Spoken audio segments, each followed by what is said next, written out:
하나님 말씀 출애굽기 22장 28절입니다. 너는 재판장을 못 오가지 말며 백성의 시대를 저주하지 말지니라.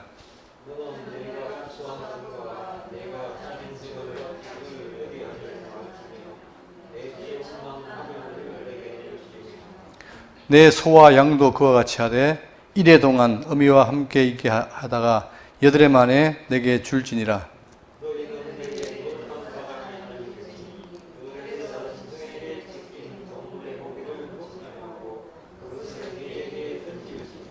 너는 거짓된 풍설을 퍼뜨리지 말고 말며 악인과 연합하여 위증하는 증인이 되지 말며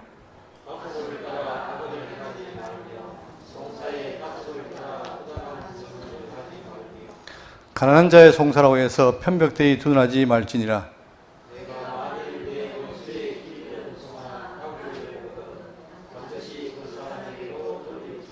네가 만일 너를 미워하는 자의 나귀가 짐을 싣고 엎드러짐을 보거든 그것을 버려두지 말고 그것도 그 소와 그 짐을 부릴지니라.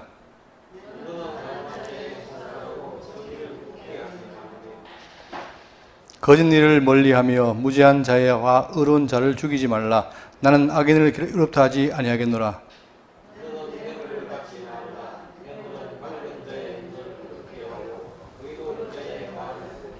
다 같이요. 너는 이방 나그네를 압제하지 말라. 너희가 애굽 땅에서 나그네 되었은즉 나그네의 사정을 아느니라. 아멘. 예. 내용이 좀 생소하죠. 우리가 지금 살펴본 내용은 배경을 보시면 지금 출애굽한 이후에 시리산에 와서 지금 하나님과 이스라엘 백성들이 언약을 맺습니다. 언약 가운데 먼저 계명을 주셨고 지금은 율례 또는 법규를 하죠. 법규를 주신 장면입니다. 그러니까 지금 전체가 수립을 준비하고 계명, 율례, 규례. 그러니까 계명이 모법이고 여기에 따라서 율례가 세부적으로 주어지고 그리고 이걸 어기면 드릴 제사에 대한 규례가 나오고 있습니다. 이게 전체 7 마지막까지 나오는 거죠. 자, 그리고 살필 내용은 뭐냐면 지금 현재 오늘 제목은 아까 보신 것처럼 사람과 공의의 각종 규례입니다. 율례입니다. 그러니까 하나님께서 법을 주시는데 그 법이 그냥 주는 게 아니라 기본적으로 공의성이 있고 그 다음에 사랑이 담겨 있다는 사실. 우리가 그걸 반드시 확인할 필요가 있죠. 왜냐하면 겉으로 보기에 딱딱한 법률 같지만 그것이 다 배려한 내용입니다. 그러니까 많은 사람들이 말하는 것처럼 하무라비 법전을 옮긴 게 아니고 근본적 차이가 있어요. 그들은 인간이 만드는 법이라면 지금 이 성경에 나오는 법규는 하나님이 주신 거예요. 그리고 하나님이 사랑하신 백성을 준 거기 때문에 이 속에 정의와 공의가 있지만 그러나 아울러 사랑이 담겨 있다는 사실을 꼭 기억하셔야 됩니다. 오늘 내용은 바로 여기 나오는 종교 생활의 질서, 그리고 사회 질서, 그리고 주요 절기 및 절기 관련, 재물 관련 내용이 나오겠습니다. 살필 텐데, 본문을 보시면 20장 28절에 너는 재판장을 못 오가지 말며 백성의 지도자를 지어하지 말지니라. 자, 먼저 이 지금 백성이 살아갈 때에 그들의 지도자, 재판장을 못 오가지 마라. 이런 말이 있죠. 그것은 바로 뭐냐면 이 지금 통치를 나갈 때 지도자가 말빨이 안 서면 안 되잖아요. 그런 것처럼 지금 재판장과 지도자를 지어하지 말지니라. 그런데 오늘 보십시오. 오늘날 보면은 재판장이 많이 왜곡되어 있잖아요. 지금 이번에 그 청문회도 봤지만 이 법관이 공평한 재판을 안 하는 거예요. 법률에 따라서. 그러다 보니까 많은 지지를 못 받는 경우가 많은데 성경은 말하기를 재판장을 못 오가지 말며 백성의 지도자를 지어지 말아라. 이것이 이제 전반적으로 신구약의 사상인데 먼저 여기 보시면 전도서 10장 20절에 심중에라도 왕을 지어주지 말며 침실에서라도 부자를 지어주지 말아라. 일단 왕을 지어주지 말라는 거예요. 왜? 하나님이 세우신 거기 때문에. 설사 악한 왕이 되하더라도 그들 지어주지 말아라. 그것은 주를 위하여 주님이 세우신 것이다. 또 로마서라든가 베드로전서 즉 신약에 보면은 자 위에 있는 권세를 복종해라. 이게 기본입니다. 그러면서 29절에 너는 네가 추수한 것과 네가 짜낸 집을 바치기를 더디하지 말지며 네가 처음 난 아들들을 내게 줄지며. 자, 여기서 추수한 것과 처음 난 아들을 줘라. 바치라는 얘기죠. 자, 왜 그러냐? 우리가 애굽을 나올 때 어떻게 했습니까? 그들의 장자 대신해서 누가요?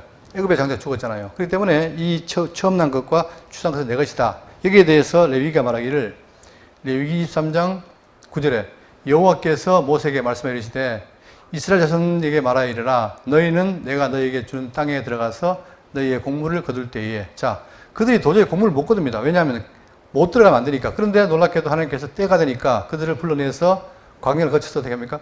가나안 땅에 들어가잖아요. 그럼 거기 가서 어떻게 되죠? 추수한다는 거예요. 그럴 때 이 곡물은 하나님의 은혜로 된 것이기 때문에 반드시 가져오라는 거예요. 곡물의 철이삭 한 단을 제사장으로 가져갈 것이요 제사장은 너희를 위하여 그 단을 여호와 앞에 기쁘게 받으심이 되도록 흔들되 안식일 이튿날에 흔들 것이며 너희가 그 단을 흔드는 날에 1년 되고 흠없는 수양을 여호와께로 번제로 드리고 자 이렇게 해서 지켜라. 그리고 이것이 영원히 지킬 규례다. 그러니까 그들 일상생활에서 모든 일을 통해서 누구를 기억해야 돼요? 여호와를 기억하라는 거죠. 이게 다른 거예요. 일반 법은 인간이 만든 것이지만 그러나 지금 성경에 나오는 이 규례는 뭐냐? 율례는 법규는 뭐냐면 하나님을 기억하기 위한 거예요. 왜 그렇게 하느냐? 하나님이 하셨다. 그렇기 때문에 드리라 하는 거예요. 그러면서 30절 네 소와 양도 그와 같이 하되 이래 동안 어미와 함께 있다가 8해 만에 내게 줄지니라. 그리고 31절에 너희는 내게 거룩한 사람이 될지니 들에서 짐승에 찍힌 동물의 고기를 먹지 말고 그것을 그에게 던질지니라. 자, 핵심 말은 뭐냐면 너희는 뭡니까? 내게 거룩한 사람이 될지니 이거예요. 그러니까 지금 하나님께서 법을 주고 이들이 하는 이유가 뭐냐? 바로 거룩한 백성을 만들기 위한 것이 바로 목적이죠. 그렇기 때문에 이 거룩이라는 말은 너무나 중요한 말인데 지금 여기 보십시오. 출애굽기 19장 5절에 세계가 다 내게 속하였나니 너희가 내 말을 잘 듣고 내 언약을 지키면 너희는 모든 민족 중에서 내 소유가 되겠고 너희가 내게 대하여 제사장 나라가 되며 거룩한 백성이 되리라. 결국은 이 법이 주어져서 그들이 이걸 행하면 어떻게 됩니까? 거룩한 백성이 되는 거예요. 그래서 왜 그러냐면 그 이유는 레위기 17장 44절에 나는 여호와 너희 하나님이라 내가 거룩하니 너희도 몸을 구별하여 거룩하게 되라. 그러니까 하나님이 거룩하시니까 그의 백성도 거룩하게 되는 것은 당연한 건데 그들을 거룩하기 위해서 지금 법규를 주는 겁니다. 그러면서 이게 결국은 구약에서는 뭡니까? 실패하죠. 그들은 이 법을 통해서 거룩한 백성이 못 됩니다. 못 되니까 신약에 와서 예수님이 오셔가지고 친히 뭐가 돼요? 우리에게 거룩한 백성이 되도록 하신 거예요. 그래서 베드로전서 2장 9절에 그러나 너희는 택하신 족속이요 왕같은 제장들이요 거룩한 나라요. 바로 그리스도로 말미암아 우리가 거룩한 나라가 되는 겁니다. 되어서 나중에 부활해서 그분과 영원히 함께 사는 거죠. 이게 바로 우리의 소망 아닙니까? 그러니까 지금 성경은 구약은 뭐냐? 끊임없이 과거의 애굽에 있던 종물에서 벗어나가지고 하나님의 백성으로 거룩히 되라. 이것이 바로 핵심 내용입니다. 그렇기 때문에 이 법은 뭐냐? 하나님이 정의를 행하고 공의를 행하지만 그러나 아울러 그들에게 뭐예요? 사랑을 보여주는 겁니다. 그래서 그들 하여금 너희들이 비록 안 돼도 내가 해주겠다. 그런 의미를 담고 있죠. 자, 그러면서 거기 밑에 보면 짐승에 찍힌 동물의 고기를 먹지 말고 왜 먹지 말아야 되느냐? 자, 이 구약에 뭡니까? 모든 의식을 통해서 거룩을 나타내는 거예요. 그러다 보니까 레위기 11장 1절에 여호와께서 모세와 아론에게 말씀하여 이르시되 이스라엘 자손에게 말하 이르라 육지의 모든 짐승 중 너희가 먹을 만한 생물을 이러하니 그러니까 육지의 생물 가운데 먹을 게 있고 못 먹을 게 있어요. 그게 누가 정한 겁니까? 누가? 하나님이 정하신 거예요. 그런데 나중에 사도행전 가보니까 베드로가 위에서 내려오는데 뭐가 있어요? 율법적으로 못 먹을 게 있죠. 그런데 그때 뭐라 합니까? 내가 다 허락했으니 먹으라 하잖아요. 이게 구약과 달라진 건데 결국은 구약에서는 뭐냐? 이것을 구분함으로 인해 가지고 먹을 것, 못 먹을 것 나눴단 말입니다. 여기 보시면 자 모든 짐승 중 굽이 갈라져 쪽발이 되고 책임하는 것은 너희가 먹되 책임질하는 것이나 굽이 갈라진 짐승 중에 너희가 먹지 못할 것은 이러하니라 하면서 먹을 것, 먹지 말 것을 다 구분한 거예요. 그리고 또 마지막에 죽음도 만지지 말라. 이것들은 너희에게 부정하다. 그러니까 죽은 음식도 먹지 말라는 거죠. 동물에 찍힌 것도. 그 이유는 뭡니까? 거룩성을 유지하기 위해서 하는 거죠. 이런 게 다 하나님께서 이스라엘 백성들을 배려해서 결국은 삶 속에 하는 모든 일을 통해서 여호와를 잊지 말고 꼭 기억해서 하나님의 백성이 되기를 바라는 건데 그들은 나중에 보면은 그 말씀들을 안 따라요. 그러니까 결국은 거룩을 지킬 수가 없죠. 그렇기 때문에 오늘 신약교회에 와서 우리에게 왜 성령이 필요하시냐? 다른 게 아니라 마찬가지입니다. 구약의 백성이나 신약 백성이 다 뭐예요? 죄인이란 말입니다. 그렇기 때문에 우리에게 성령이 와서 깨닫게 하지 않으면 우리도 똑같은 백성이 될 수밖에 없어요. 그런데 놀랍게도 신약에 와서는 그분이 와서 말씀으로 깨닫게 하니까 우리가 거룩으로 나아갈 수 있는 거예요. 그러니까 거룩도 누가? 하나님이 하신다는 사실이죠. 23장 1절입니다. 너는 거짓된 풍설을 퍼뜨리지 말며 악인과 연합하여 위증하는 증인이 되지 말며. 자, 이게 왜 중요하냐면은 여러분, 계명 가운데 9계명이 뭐죠? 내 이웃에 대하여 거짓 증거하지 말라.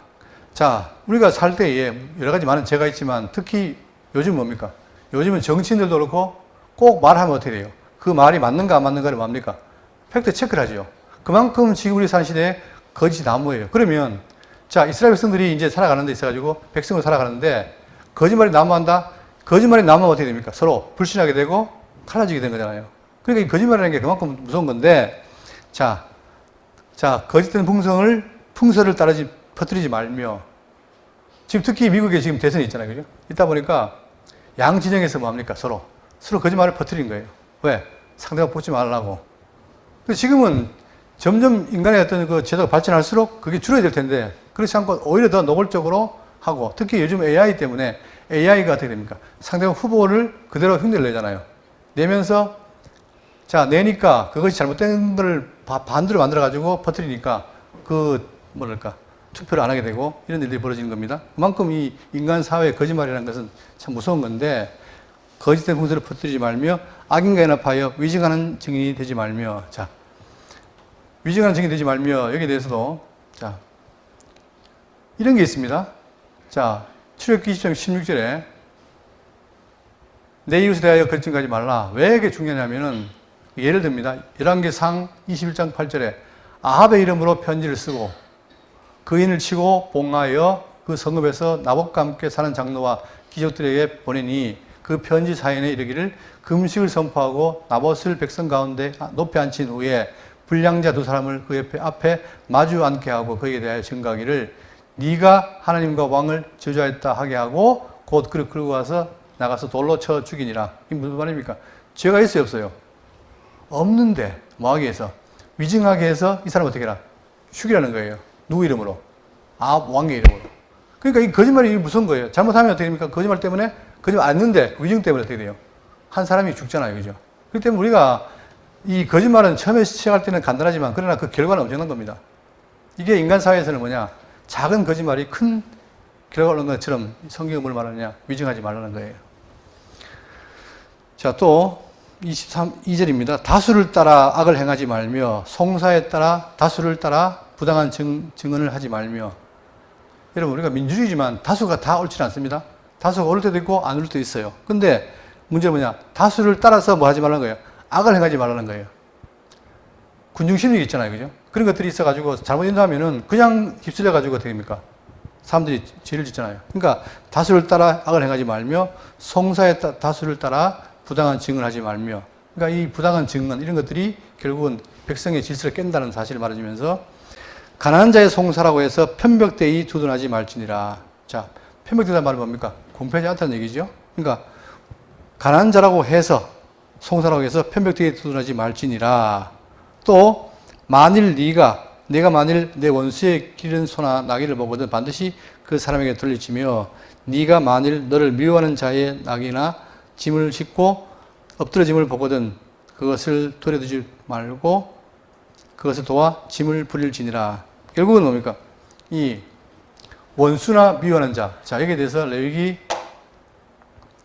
19장 18절에 원수를 갚지 말며 동포를 원망하지 말며 내 이웃 사랑하기를 자신과 같이 해라. 성경은 기본적으로 이렇게 원수에 대해서 말하지만 근본적으로 뭡니까? 사랑하는 거죠. 그리고 이것이 마태복음 와서 너희 원수를 사랑하며 너희를 박해한 자를 위하여 기도하라. 이렇게 말하고 있습니다. 그러니까 원수를 갚아라. 동해 복복을 말하지만 그 이면에는 기본적으로 사랑을 전제하라는 사실을 꼭 말하고 있습니다. 자, 그러면서 이제 6절에 너는 가난한 자의 송사라고 정의를 굳게 하지 말며. 자, 정의를 굳게 하지 말며.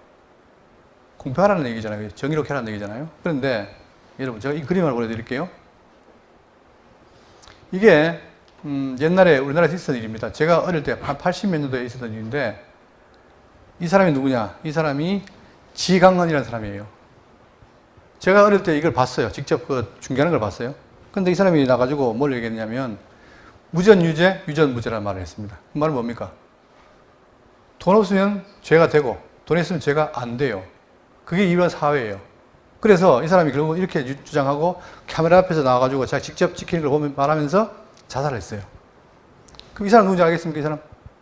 이 사람. 누구 닮았죠? 전두환 대통령의 동생이에요. 전경환이라고. 자, 왜 이걸 나왔냐면은 이 지강은 씨는 560만 원을 훔쳤어요. 560만 원. 근데 이 전경환은 어떻게 했냐? 자, 이 사람은 76억 원을 횡령했어요. 그런데 이 지강은 씨 어떻게 됐냐면은 7년에, 징역 7년에 보호감호 10년 받은 거예요. 총 17년을 받았어요. 뭐 때문에? 560만 원 때문에. 그런데 이 정영환 씨 어떻게 됐냐? 이 사람은 76억을 횡령을 했는데 7년을 받았어요. 징역을. 그리고 2년 살고 나왔어요. 특례로. 그러니까 이 사람이 그거에 화가 나가지고 탈출해가지고 한 거예요. 여러분, 이게 지금 우리 사회에 뭡니까? 그대로 보여주는 거 아닙니까? 지금? 그렇죠? 부자는 뭐예요? 아무리 죄를 지어도 집행유예나 그냥 살아야만 1년 살고 나와요. 근데 가난한 사람은 그렇지 않습니다. 이게 심각한 일이에요. 예를 들어서 이번에 그 대법관을 세우는데 청문회를 했어요. 근데 이 대법관이라는 사람이 어떻게 되냐면 버스 기사가 800원을 횡령해요. 800원. 그것도 운전하면서 뭐 하려고? 자판기 커피 먹으려고 동전을 펴가지고 800원을 횡령했는데 이 사람이 횡령했다고 해고됐어요. 다시 말하면 이 버스 기사가 잘려버린 거예요. 그런데 85만 원을 적재받은 검사는 어떻게 됩니까? 무죄가 났어요. 이런 게 세상의 법인 거예요, 이게. 그러니까 공평이 없으니까 도대체 믿을 수 없는 거 아닙니까? 그 성경은 뭘 말합니까? 어떻게 하라고? 너는 가난한 자의 송사라고 어떻게 정의를 굳게 하지 마라. 공평히 하라는 거예요. 근데 이 공평하게 하는 이 판결을 우리가 이 사회에서 기다리기가 어렵잖아요. 다 알잖아요. 그것도 국회에서 하는 거는 그 청문회에서 보면은 대놓고 거짓말 하잖아요, 이게. 이게 사회란 말입니다. 근데 성경은 뭘 말하느냐? 하나님께서 어떻게 해라? 정의를 굳게 하지 말라는 거예요. 그러니까 우리가 지금 하나님 나라에 있다면, 이 법이 적용된다면 전부 우리는 공평한 사회에 살 수 있는데, 그러나 지금 많은 기독교인이 있음에도 불구하고 사회가 그렇지 못한 것은 뭐냐? 결국 이 사회는 뭐예요? 정의가 지배하는 게 아니라 불공정이 지배한다는 얘기예요, 이게. 그렇기 때문에 우리가 예수를 믿을 수밖에 없어요. 설사 내가 거기서 내가 뭐예요? 당한다 하더라도 그분이 계심을 믿고 나가는 게 바로 성삶이겠죠. 자, 그러면서 거짓을 멀리하며 무지한 자와 의로운 자를 죽이지 말라. 나는 악인을 의롭다 하지 아니하겠노라. 그리고 8절에 너는 뇌물을 받지 말라. 여러분, 이 뇌물이라는 게 뭡니까? 결국은 이 판결은 뭐예요? 꼬부리는 저거 되죠. 그러니까 내가 상대방에게 뇌물 받으면 어떻게 돼요? 그 사람에 대해서 좋게 할 수가 없어요. 받은 게 있기 때문에. 이 뇌물이라는 것은 뭐냐? 이 사회를 흔들어 놓은 거 아닙니까? 여기에 대해서 말하기를 사무엘상 8장 3절에 그의 아들들이 자기 아버지의 행위를 따르지 아니하고 이익을 따라 뇌물을 받고 판결을 어떻게 한다? 굽게 하니라. 결국은 뇌물을 받으면 어떻게 됩니까? 뇌물 때문에 판결이 뭐예요? 굽어요. 판결이 굽으면 사회가 혼란스러워지잖아요. 이게 중요한 거예요. 또 시편 26편 10절에 그들의 손에 사악함이 있고 그들의 오른손에 뇌물이 가득하오나, 또 이사야 1장 23절에 내 고관들은 패역하여 도둑과 짝하며 다 뇌물을 사랑하며 예물을 구하며 고아를 위하여 실현하지 아니하고, 성경은 고아를 보호하라 했는데 안 해요. 또 과부의 송사를 수리하지 아니한도다. 결국은 사회가 뭡니까? 공평으로 나가는 게 아니라 정의로 나가는 것이 아니라 다 굽게 하는 거잖아요. 그 판결을 굽게 하면 서로 믿음이 없어지고 사회가 불안한 거 아닙니까? 그런 것처럼 이것이 하지 말라는 거죠. 결국은 뭐냐? 이사야 23절에 그들은 뇌물로 말미암아 악인을 어렵다 하고 악인에게서 의인에게서 그 공의를 빼앗는도다. 결국은 이 뇌물이 공의를 뒤엎는 것처럼 그렇게 무서운 일이기 때문에 절대 뇌물을 받지 말아라 이 말이에요. 그런데 지금 뇌물이라는 게 어떻게 됩니까? 겉으로는 아는 것처럼 해도 다 뇌물이 오고 가잖아요. 이게 사회란 말입니다. 타락성. 그러나 하나님께서 이스라엘 백성들에게 법규를 말씀하시기를 바로 이렇게 사랑 가운데 뇌물을 받지 말라 하는 겁니다. 그럼 이게 될까요? 안 되는 줄 알아요. 그러나 말씀하시는 거예요. 자, 너는 이방 나그네를 압제하지 말며 너희가 애굽 땅에서 나그네 되었은즉 나그네의 사정을 아느니라. 자, 그들에게 같이 이방인 나그네가 있습니다. 그럴 때 뭐 하지 말라는 거예요? 압제하지 말라는 거예요. 왜 그렇습니까? 자기들도 애굽에 있을 때 뭐로 했습니까? 나그네로 있었다는 거예요. 그러니까 자기들이 나그네 있음을 잊지 말기 하기 위해서 이렇게 하는 거죠. 그리고 사랑하도록 하는 거예요. 왜? 그들이 함께 있을 때는 그들과 뭔가를 같이 하는 게 있기 때문에.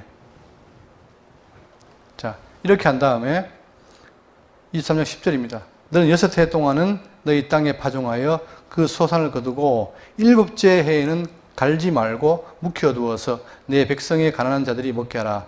그 남은 것은 들짐승이 먹으리라. 내 포도원과 감람원도 그리 할지니라. 이게 흔히 말하는 안식년인데 뭐 하는 겁니까? 독특하게 어떻게 해요? 자, 6년 동안은 땅을 파종해서 소산을 거두어요.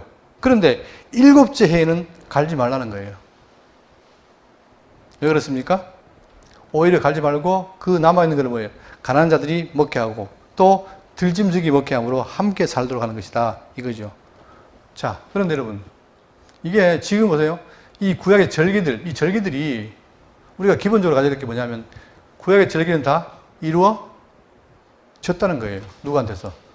예수 그리스도가 모든 절기를 이뤘어요. 그러면 이 절기가 어떤 건 남아있고 어떤 건 이루어졌다. 이게 아니라 다 이루어졌는데 여러분 지금 이런 게 있어요. 어떤 교회에는 안식년이 있고 또 학교에는 교수가 안식년을 보내요. 이게 제가 볼 때 좋은 제도입니다. 그런데 어떤 제도는 안 하고 특히 11조 그 다음에 안식년 제도 이거는 해요. 이거 뭡니까? 우리가 잘 이해해야 될 건 뭐냐면 그 제도는 좋습니다. 그리고 지금 와서 그걸 이해할 수는 있지만 그러나 이게 안식년이 있기 때문에 내가 지킨다. 이것은 맞지 않는 거죠. 그 안식년을 누가 이뤘습니까? 예수님이 이루신 거예요. 그런데 사람들이 내가 유리한 거는 여전히 그냥 이어서 오고 불리한 건 안 하고 이러면 안 되죠. 기본적으로 절개는 다 이렇습니다. 이렇는데 지금 신약에 와서 이런 걸 한다는 것은 그냥 하나의 절기가 아니라 이걸 벤치마킹해서 지금도 그게 예를 들어서 뭐 6년 일하고 7년이 힘드니까 쉰다. 이런 의미에서는 가능하지만 절기는 아니라는 거예요. 근데 지금 보세요. 제가 지난번에 얘기했지만 특히 지금 교회에서 11조 문제는 어떻게 됩니까? 건드리면 무조건 이단이에요. 왜? 지금 교회의 모든 재원이 뭡니까? 11조거든요. 그러다 보니까 지금도 예배 시간에 순서에 헌물, 헌금 맞습니다. 맞는데 신약의 교회는 뭐죠? 연보를 합니다. 연보도 물론 은혜 가운데 하는 것이지만 근데 지금 헌금을 드릴 때 뭐라 하느냐? 헌물 시간이라고 해요. 영어로 offering. 무슨 얘기냐면 여전히 뭡니까? 그것은 하나님께 드리는 의식인 거예요. 그럼 지금 우리가 여전히 지금 하나님께 주일에 올 때 재물 대신에 돈 들고 옵니까? 그건 아니죠. 그게 헌물이 아니에요. 하나님께 드리는 게 아니라 우리가 은혜 받은 우리들이 한 교회를 생활하면서 함께 나누기 위해 쓰는 거예요. 물론 그 근본은 뭡니까? 하나님에 대한 사랑과 은혜를 바탕한 거죠. 그렇지만 이것이 지금 와서 구약에 나오는 모든 율법을 따라 하는 것이 아니라는 건데 지금 교회들이 필요에 의해서는 그걸 말하고 있고 그러는 거죠. 그러면 제가 늘 말씀드리지만 그게 남아있다라면 뭐가 문제된 겁니까? 그리스도의 구속사역이 불완전한 거예요. 이걸 꼭 의식해야 돼요. 그러다 보니까 지금 이단들은 어떻게 합니까? 여전히 절기도 지키고 다 해요. 그 사람들 기준이 없어요. 제가 오늘 아침에 인터넷 보다 보니까 창원이라고 돼 있어요. 창원인데 이렇게 그걸 뭐라 그러죠? 이 흐려놓은 거? 화면 흐리는 거 뭐라 그러죠? 예? 하여튼 그런 게 있어요. 근데 보니까 창원에서 기존 대한예수교 장로회 교회하고 신천지하고 서로 뭡니까? 합동한 게 나오더라고요. 조약을 썼어요. 우리 교회는 같이 한다.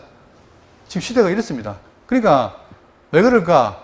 정통 기독교하고 신천지는 다른데 왜 합할까? 결국은 원리 뭡니까? 돈과 돈이에요, 돈. 아니면 합할 수가 없어요. 그런데 그 사람들이 광고하기 위해서 한 건지 모르겠지만 지금 기존 교회하고 신천지가 협약을 맺었다라고 나오더라고요. 이야, 참 심각한 시대구나. 지금은 결국 그게 뭐냐? 결국은 뭡니까? 돈이라는 것이 권력이고 종교예요, 종교. 그러니까 제가 지난번에 얘기했지만 통일교가 뭡니까? 많은 돈을 가지고 사람들을 포섭하잖아요. 그런 것처럼 이런 것들이 지금 우리 주변에 있다는 사실을 꼭 기억하시고 그러니까 지금 이 제도도 마찬가지입니다. 구약의 제도인데 이게 이방과 달라요. 하나님 반드시 그를 사랑해서 그들에게 7년 동안, 6년 동안 일하고 7년 동안 쉬게 한다는 거죠. 이게 다른 제도입니다. 이게 바로 하나님의 사랑의 표현이죠. 자, 그러면 안식일의 규정은 뭐냐면 보세요. 레위기 20장 1절에 여호와께서 시내산에서 모세에게 말씀하여 이르시되 이스라엘 자손에게 말하여 이르라 너희는 내가 너희에게 주는 땅에 들어간 후에 그 땅으로 여호와 앞에 안식하게 하라. 너는 6년 동안에 그 밭에 파종하며 6년 동안 그 포도원을 가꾸어 그 소출을 거둘 것이나 일곱째 해에는 그 땅이 쉬어 안식하게 할지니 여호와에 대한 안식이라. 땅도 쉬라는 거예요. 그죠? 그럼 왜 쉬느냐? 그 이유는 뭐냐면 첫째, 한 해를 쉬는 동안에 육체 일을 멈추라는 거죠. 그동안 수고했으니까 멈추고 영적인 일을 힘쓰라. 그 다음에 또 이웃에게 심지어는 짐승에게 뭡니까? 긍휼을 베풀 기회를 주는 거예요. 또 땅의 휴식을 통해서 토지를 회복시키는 거예요. 그러니까 농사를 짓는 사람들 어떻게 됩니까? 잘 짓는 사람들은 땅을 쉬게 하잖아요. 근데 지금은 뭐예요? 소득이 나오니까 계속 쓰다 보니까 땅이 뭐가 없어져요? 이 기름진 게 사라지잖아요. 자, 근데 이건 성경이 그렇게 했다. 그 다음에 또 이 궁극적으로 이 안식일은 무엇을 위한 목표냐면은 자, 장래의 안식을 예표하는 거예요. 히브리서 4장 9절에 보십시오. 그런즉 안식할 때가 하나님께 백성이 남아있도다. 자, 구약의 안식이 있었지만 그러나 우리에게는 뭡니까?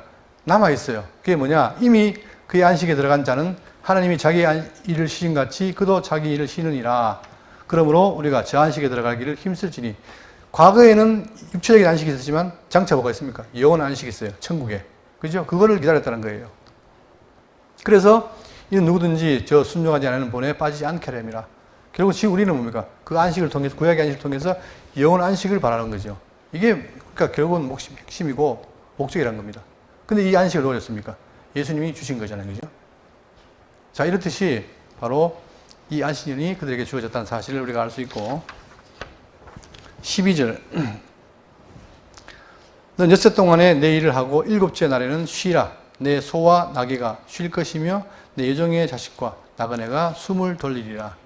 자, 그러니까 전부 다 이제 이 짐승이나 사람이나 다 쉬라는 것이에요, 지금. 그리고 내가 내게 이른 모든 일을 삼가 지키고 다른 신들의 이름은 부르지도 말며 내 입에서 들리게도 하지 말지니라. 이렇게 하나님의 말씀을 따라 지키고 다른 신들의 이름. 여러분, 우리가 이제 앞으로 보게 되겠지만 그들이 어디 갑니까?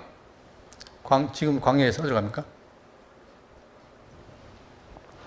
자, 광야에서 애굽에서 나와서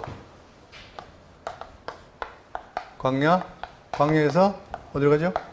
가나안 땅. 이 가나안에 뭐가 있습니까? 7 족속.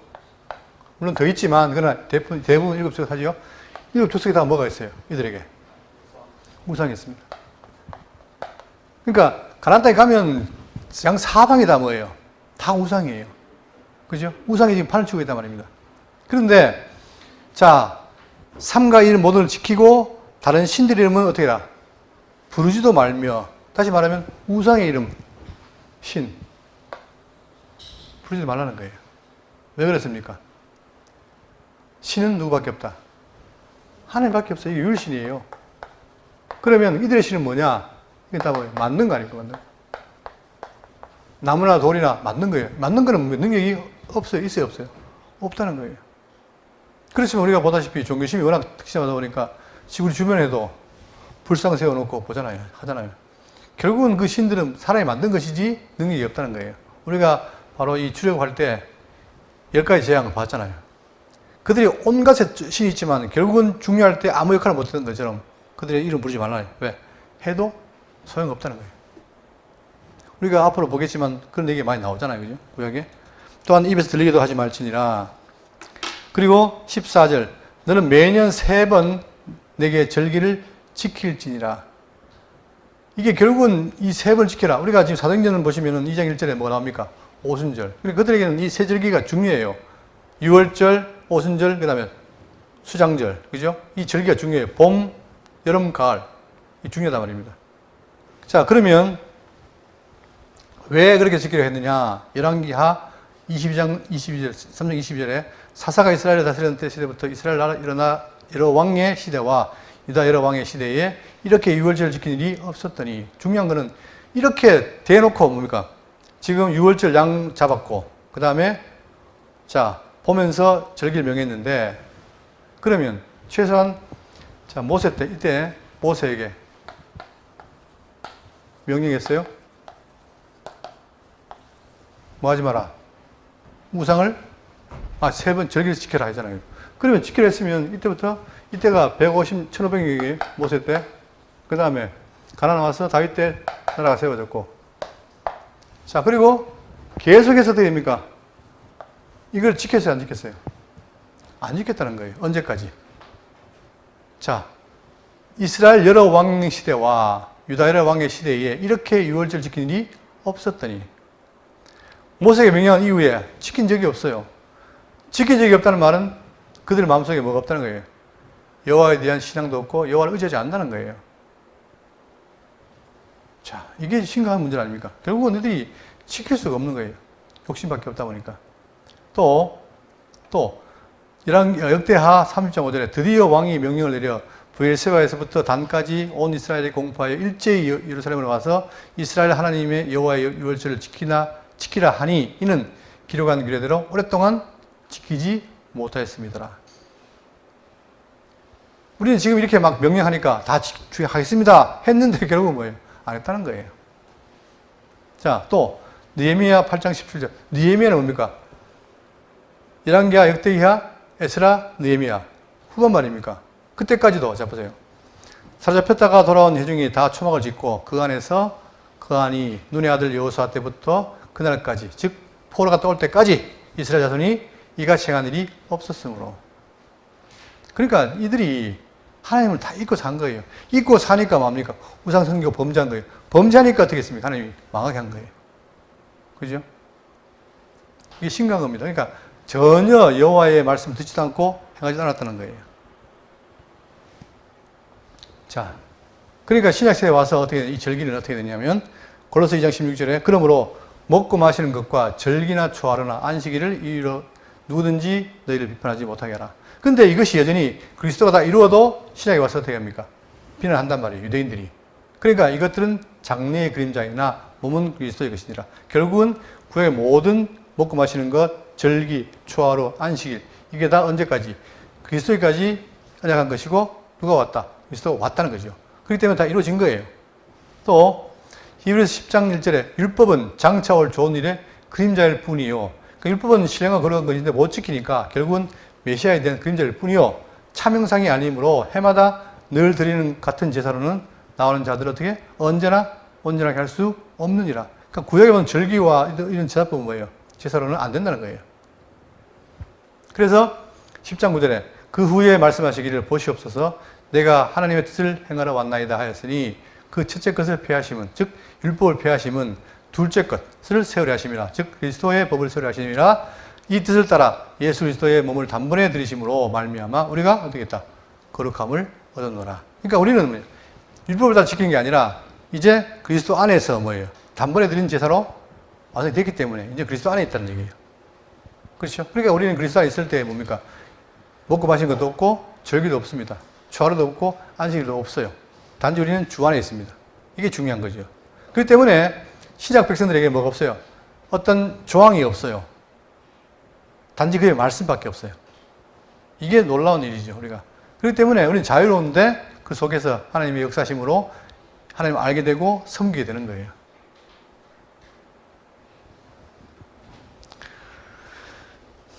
그렇기 때문에 자 절기를 지키라 했으나 결국은 역사 속에서 지키지 못했던 사실을 우리가 확인하고 15절, 23장 15절입니다. 너는 무교병의 절기를 지키라. 보세요. 3번 절기를 지켜라. 또 무교병의 절기를 지키라. 다 뭡니까? 이걸 통해서 과거에 그들이 애굽에서 나올 때 했던 모든 것을 여호와의 하신 일을 기억하게 하려고. 이게 목적이라는 겁니까? 기억하라. 그러니까 그들이 이걸 지켜야 기억하는데 못 지키니까 기억할 리가 없잖아요. 그게 타락하는 거예요. 자, 무교병의 절기를 지키라. 내가 네게 명한 대로 아비벌에 정한 때에 1회 동안 무교병을 먹을지니 이는 그 달에 네가 애굽에서 나왔음이라. 빈손으로 내 앞에 나오지 말지니라. 자, 결국은 무교병의 절기를 지키는 이유가 뭡니까? 그들이 나올 때 급하게 나왔죠. 그러니까 발효를 못 시키고 어떤 뭐예요? 이스트가 없는 빵을 먹었잖아요. 그걸 지킴으로 기억하라는 거예요. 출애굽기 12장 15절에 너희는 1회 동안 무교병을 먹을지니 첫날에 누룩을 너희 집에서 제하라. 그리고 이것이 대대규칙을 지킬 영원한 규례다.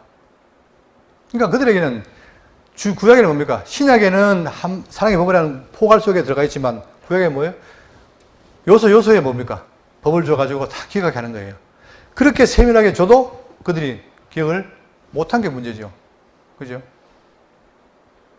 그러니까 들어가도 보게 되고 나가도 보게 되고 몸에도 치장하게 되고 다 표시되어 있어요. 그런데도 불구하고 그들이 마음이 없으니까 결국은 못 지키는 게 구약의 법이었던 사실입니다.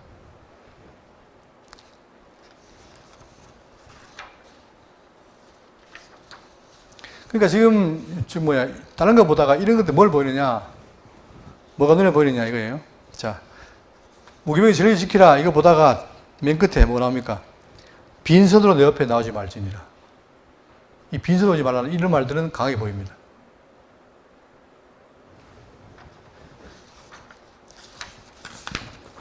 (16절) 맥추절을 지키라. 이는 네가 수고하여 밭에 뿌린 것에 첫 열매를 거둠이니라. 수장절을 지키라. 이는 내가 수고하여 이룬 것을 연말에 밭에서 거두어 제장함이니라. 드디어 그들이 가나안 땅에 가서 뭡니까? 첫 농사를 통해서 거두는 거예요. 그게 바로 뭐예요? 하나님의 섭리 아닙니까? 그죠? 그러니까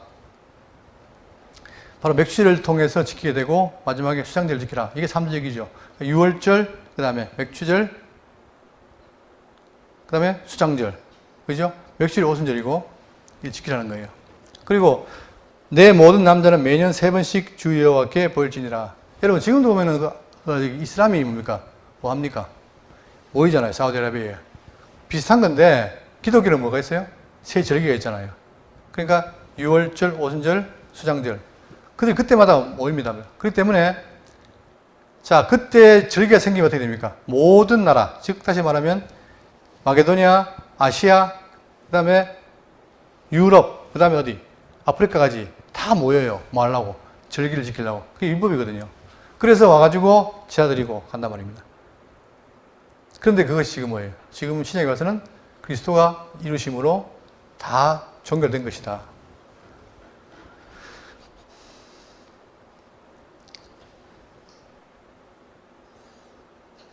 (18절) 너는 내 제물의 피를 유교병과 함께 드리지 말며 내 절기의 제물의 기름을 아직까지 남겨두지 말지니라. 내 토지에서 처음 거둔 열매에 가장 좋은 것을 가져다가 너희 하나님 여호와의 전에 드릴지니라. 너는 염소기를 거미의 저주로 삼지 말지니라. 자, 특이한 게 있습니다. 제가 전에 여기 있던 목사님하고 저하고 교통사고가 났어요. 그때 노예 때였어요. 근데 그때 노예 끝나고 갔는데 뭘 먹었냐면은 애저라고 아십니까? 애저라고? 잘 모르는데 돼지 새끼인가 봐요. 새끼. 근데 그거를 어미와 같이 삶아요. 그래갖고 어미도 먹고 새끼도 먹고 그 먹는 날 그날 사고 났잖아요. 그러니까 이게 지금 뭐냐 안 좋은 습성이죠. 이방에 이런 게 많아요. 그러니까 그 한 번에 어미하고 새끼 잡아가 같이 먹어요. 근데 성경이 뭐랍니까? 삶지 말라는 거예요. 이런 게 바로 차이가 있는 겁니다. 이게. 이건 바로 왜 그렇게 했느냐? 당시에 애굽에서 이런 습성이 있었다는 거예요. 구별하기 위해서. 그러니까 애미와 새끼를 같이 삶아버리면 어떻게 됩니까? 씨가 마르는 거 아닙니까? 막으라는 거죠. 세밀한 거예요, 이 말씀 자체가. 생명의 공급원을 다 끊지 말라는 거죠. 자, 그러면서 이제 20절입니다. 내 사자를 내 앞서 보내어 길에서 너를 보호하여 너를 내가 예비한 곳에 이르게 하리니. 자, 이제 이렇게 법규를 준 다음에 하나님이 뭐 하시냐면은 내가 내 사자를 보낸 자죠. 사자를 내 앞서 보내어 길에서 너를 보호하여 너를 내가 예비한 곳에 이르게 하겠다. 예비한 곳이 어디죠? 광야에서 어디까지? 가나안까지. 이제 다 내가 인도하겠다는 거예요. 누구를 보내서? 사자를 보내서. 그러니까 이게 사자가 천사인지 뭔지는 모르겠지만 일단 사자를 보낸다는 거예요. 어떤 사람은 이게 오시기 전에 성신 전에 그리스도를 보게 된 사람도 있고 여러 가지 의견이 있지만 그러나 중요한 것은 사자라는 거예요. 너를 보호하여 너를 내가 예비한 곳에 이르게 하리니. 그러면 자 광야에서 가나안 땅까지 갈 때 하나님이 뭡니까? 사자를 보내서 뭐 해요? 그들을 보호하신다. 그러면 이때 이렇게 하신 분이 지금 가만히 계시냐? 그게 아니고 우리도 마찬가지입니다. 우리도 뭡니까? 우리도 지금 영적 광야를 통해서 어디 갑니까? 천국에 가잖아요. 그럴 때 이 광야 생활할 때 우리를 누가 보호해요? 여전히 하나님의 사자가 우리를 보호하신다는 거예요. 우리는 내가 혼자 가는 것 같지만 그러나 우리 이면에 누가 되신다는 거예요. 하나님의 사자가 함께해서 우리를 지켜 보호한다는 거죠. 보호하지 않으면 광야에서 어떻게 됩니까? 광야에 많은 어려움들이 있잖아요. 밤에는 춥고 낮에는 덥고 이런 것들이 다 우리를 또 광야에 동물들이 있고 짐승이 있고 다 공격하는데 그거 보호하지 않으면 살 수가 없어요. 그런데 바로 사자가 보호해서 어디까지? 내가 너에게 예비한 곳까지 이렇게 하겠다. 이 약속입니다. 근데 놀랍게도 그들이 다 가는 데까지 가잖아요. 나중에 누굴 통해서. 어떤 사람은 이걸 사자를 여호수아로 보기도 해요. 그러니까 우리가 갈 곳도 뭡니까? 미리 예비했다, 준비했다는 거죠. 그게 놀라운 거예요. 하나님께서 우리를 하실 때 다 필요한 걸 다 준비해놨다는 거예요. 자, 그러니까 21절에 자, 너희는 삼가 그의 목소리를 청종하고 그를 노엽게 하지 말라. 그가 너희의 허물을 용서하지 않을 것은 내 이름이 그에게 있음이니라. 이 말씀 때문에 아까 사자를 뭐로 봅니까? 그리스도로 보는 거예요. 그에게 뭐가 있어요? 그에게 죄를 용서하고 또 내 이름이 그에게 있다. 여러분 요한복음 보시면은 메시아가 오실 때 뭐 이름 뭡니까? 아버지 이름으로 왔다 그래요. 아버지 이름으로. 그러니까 그 예수님 오실 때 아버지 이름으로 왔어요. 그러니까 결국은 예수님과 하나님 하나인데 여기 말씀처럼 그러니까 너는 삼가 그의 목소리를 청종하고 그를 노엽게 하지 말라. 왜 그렇습니까? 결국 사자가 우리를 어떻게 한다? 보호하고 지켜서 가는 거기 때문에 이를 어기면 돼요, 안 돼요? 안 되죠. 그러니까 광야 생활할 때 반드시 그분의 말씀을 들어야 돼요. 근데 지금 그분이 우리 보호자 우편에 계시니까 대신 누가 오신 거예요? 내가 보내는 보혜사가 있다는 겁니다. 보혜사가 우리를 보호하시고 지키는 거예요. 그러니까 그의 말씀을 듣지 않으면 우리는 이 영적인 세계에 살 수가 없어요.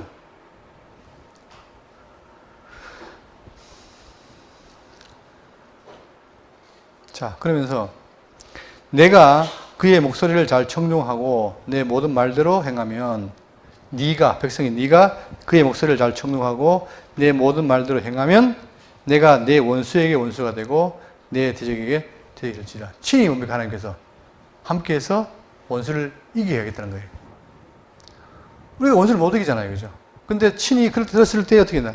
그때 바로 내가 내 원수의 원수가 되고 여러분 하나님이 광야 생활할 때 우리의 원수가 되면 됩니까? 안 됩니까?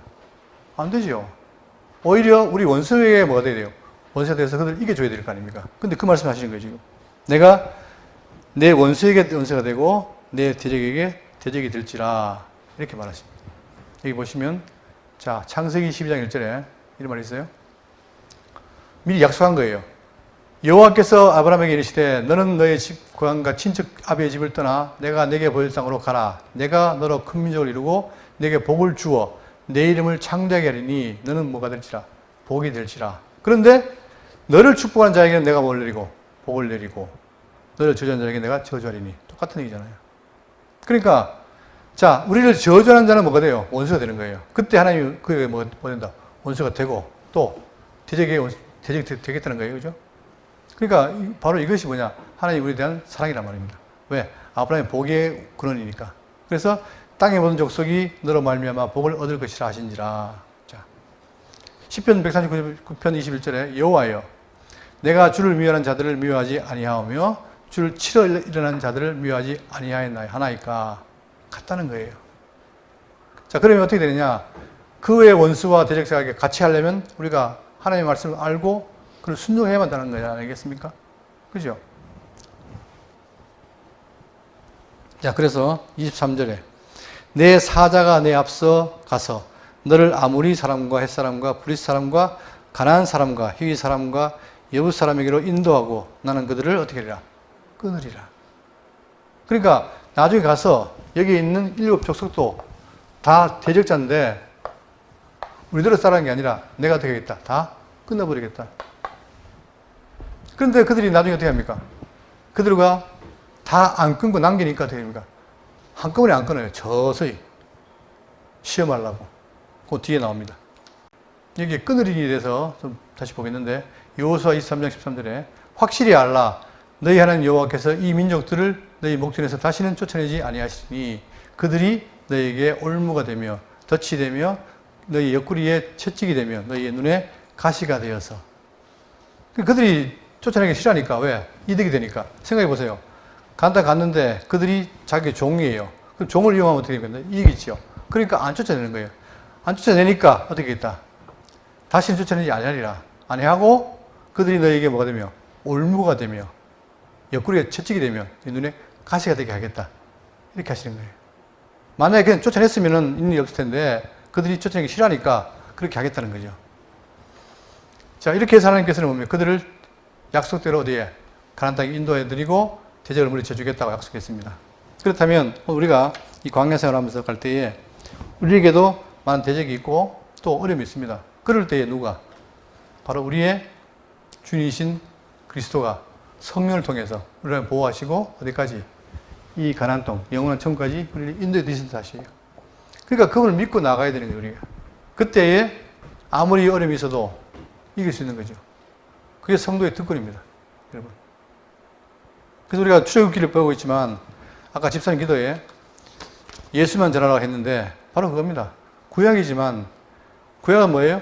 오실 메시아에 대한 얘기예요. 신약은 오신 메시아예요. 그러니까 어디를 보더라도 우리 성경에 뭐가 있습니까? 그리스도에 대한 얘기가 넘치는 거죠. 그러니까 우리 의미를 잘 살펴야 되는 거예요. 그래서 오늘 우리가 이 말씀을 통해서 앞으로 이 광야 생활하면서 늘 우리의 인도자 되시고 사례 되신 성령을 따라서 한 걸음 한 걸음 나가는 여러분 되시기를 바라겠습니다.